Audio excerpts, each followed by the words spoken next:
Hola de nuevo.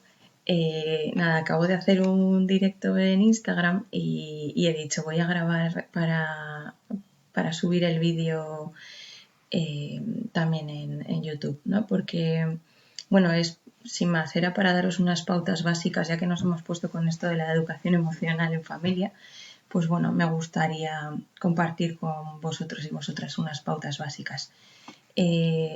Con lo primero que empiezo siempre en las formaciones que doy es con esto, ¿no? Que es un poco lo que me pasó a mí y quizá eso fue lo que me animó luego a trasladarlo al aula.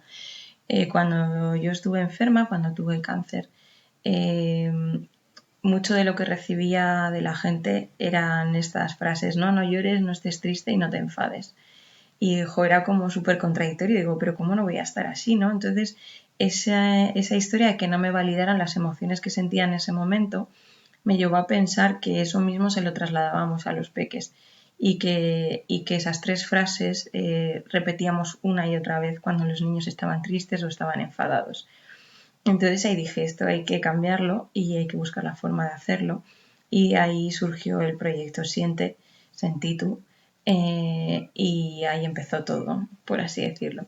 Entonces creo que es importante, muy, muy importante que les demos espacio a los peques y que validemos sus emociones desde la normalización del miedo, de la tristeza, de la rabia. Nosotros, los referentes como adultos, tenemos que hablar con ellos a la altura de los ojos, es decir, es importante que si ellos nos están hablando no estemos mirando para otro lado, tiene que haber un contacto visual. Y que nosotros como referente adulto empecemos a compartir con ellos. Muchas de las familias en la Guraso Escola, en las escuelas de padres que hago y madres, me dicen que los críos no comparten, ¿no? Que cuando salen de clase no les cuentan qué han hecho. Y digo, ya, ¿y vosotros qué les contáis a ellos, no? Si queremos que hablen con nosotros, tenemos que empezar nosotros a hablar con ellos sobre nuestras preocupaciones, sobre lo que hemos hecho en el curro, sobre anécdotas que nos hayan pasado con compañeros. No sé, un poco lo mismo que esperamos de ellos, ofrecerlo nosotros.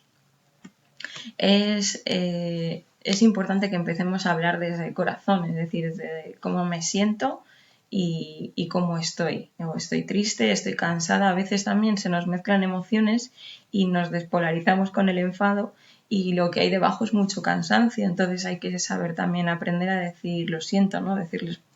Pedirles perdón a los críos y más estos días que estamos viviendo como una fase potente de estrés porque estamos teletrabajando, estamos en casa haciendo mil cosas, estamos todo el día juntos todos, entonces hay momentos en los que nos podemos desbordar y no pasa nada si nos desbordamos, pero también el ejemplo que tenemos que dar es que luego somos capaces de volver a encaminar toda la historia, ¿no? Y decir, oye, lo siento, se me ha ido de las manos, estoy muy cansada, hoy tengo un mal día, no somos superhéroes, entonces ni supermadres ni superpadres, nos podemos equivocar y nos equivocaremos mil veces, lo importante es saber pedir perdón y reconducir la situación.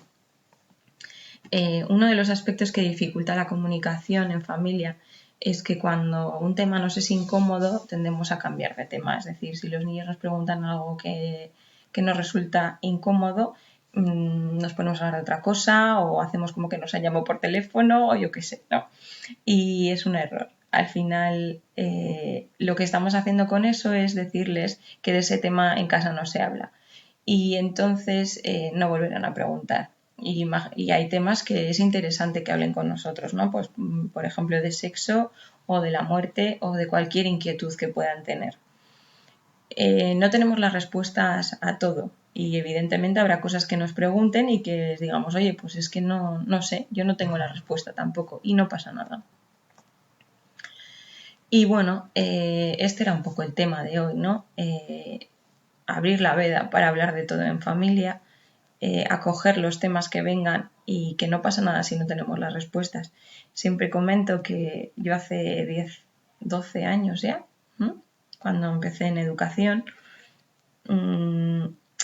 lo que se llevaba entonces era ponerles a pensar a los críos, ¿no? Y cuando hacía algo que estaba mal, era ala, a pensar. Y ahora lo pienso y digo, ¿cómo hacía eso, no? Si les estaba enseñando que pensar era un castigo y no tiene ninguna lógica. Pero evidentemente en ese momento pensaba que era lo mejor y ahora creo que lo mejor es otra cosa. Entonces tenemos derecho a equivocarnos, a evolucionar, a encontrar nuevas herramientas y siempre desde la tranquilidad que como familia, como padres, como madres, que siempre queremos lo mejor para nuestros hijos y desde ahí actuamos, aunque a veces nos equivoquemos.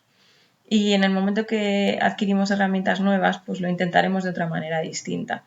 Nadie va a querer a nuestros hijos más de lo que queremos nosotros, ¿no? Más de lo que les queremos nosotros. Y eso lo tenemos que tener claro. Y dejar de flagelarnos y de hacernos daño, ¿no? Con cómo has hecho esto, cómo has hecho lo otro, o no eres buena madre, o no eres buen padre, o no. No, ya está. Stop. Hay que tener claro que siempre nos vamos a mover desde el corazón con ellos y que intentaremos hacer las cosas lo mejor posible aunque nos equivoquemos. Y para mí ya es un plus, siempre les digo a las familias que vienen a la formación, que es un plus muy grande que estén allí porque eso quiere decir que quieren mejorar.